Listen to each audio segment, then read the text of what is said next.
Welcome to Shadow Files. We begin with a Texas woman facing 37 felony theft charges who has been released on bond after months on the run, despite being on parole. Transitioning to Chicago, a Loyola University student has been killed in a shooting near campus, with police actively searching for the suspect. And finally, a juror reveals how sympathy for a children's book author shifted during her trial after evidence exposed a plot to kill her husband. Stay tuned for the full details. We begin now with a repeat offender, allegedly on the run for months, now facing 11 new felony theft charges. DeQuavia Denise Rogers was booked into Harris County Jail on March 13th, adding to an extensive rap sheet.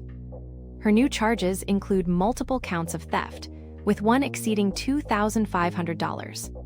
Despite being on the run, Judge Nada Cornelio set her bond at $75,000, and jail records show she has since been released. Adding to the complexity, Rogers, 31, was also on parole for a separate offense when she was apprehended. This arrest marks another instance of her alleged criminal activity. Victim Services advocate Andy Cahan expressed concern, stating habitual offenders like Rogers need stronger consequences. He highlighted that this is not the first time she has faced charges while on parole. Records show Rogers has racked up 37 felony theft charges, many in the past year.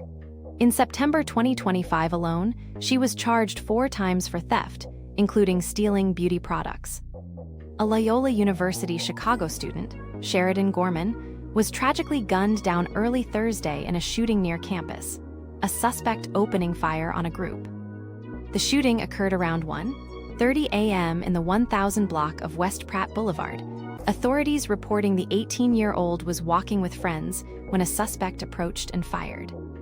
Loyola identified the victim as Sheridan Gorman, who was struck in the head and pronounced dead at the scene. No other injuries were reported in the attack. Authorities are investigating leads tied to other recent violent incidents in the district, the offender described as wearing a face covering during the beachside shooting. Loyola President Mark C. Reed addressed the campus community, stating, "It is with profound sadness that I write to share that one of our students, Sheridan Gorman, was killed earlier today." The university stated there is no ongoing threat to campus and counseling services are available, with a vigil scheduled for Thursday evening. Share your thoughts on this tragic event in the comments below. A juror has revealed the emotional shift from sympathy to a unanimous guilty verdict in the Curry Richens fentanyl poisoning case. Utah children's book author Curry Richens faces life in prison after a jury convicted her of aggravated murder, insurance fraud, and forgery. The jury found her guilty on all counts, a conclusion reached after extensive deliberation and discussion of the presented evidence.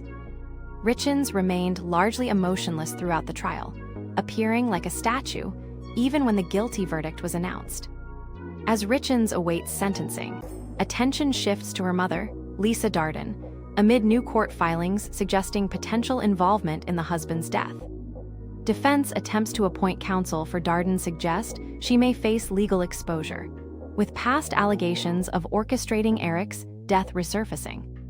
An earlier death of Darden's romantic partner in 2006, ruled an oxycodone toxicity, is being re-examined as investigators assess her potential involvement. Prosecutors alleged Richens poisoned her husband to collect millions in life insurance and gain financial control, with toxicology reports confirming lethal fentanyl levels. The case gained national attention, partly due to Richens authoring a children's book about grief for her sons after her husband's death.